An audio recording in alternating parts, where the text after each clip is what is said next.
Қайырлы күн, сиыр етінен рагу дайындаймыз. Етті орташа қалыңдықта 4 бұрыштап тураймыз.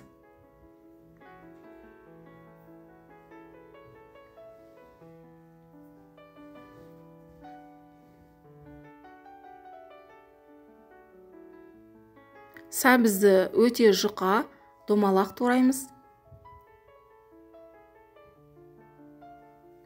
Тәтті болгар бұрышын 4 бұрыштап турап,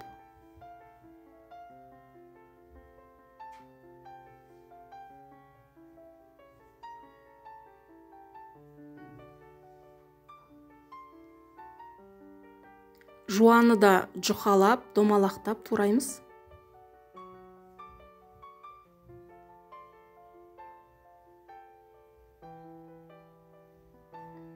Қызанақты кубиктеп өте майда турау керек.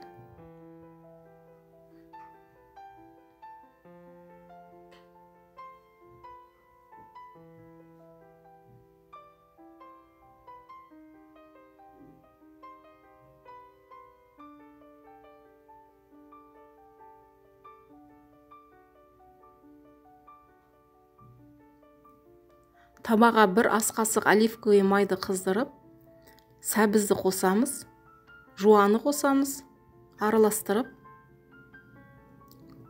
болгар бұрышын қосып 5 минуттай қуырамыз.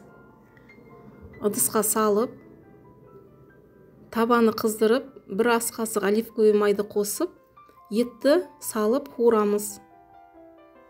1 ас қасық ұн қосамыз. Көкөністерді саламыз. Қызанақты қосамыз.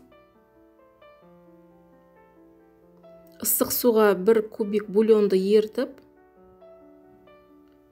рагуге қосамыз.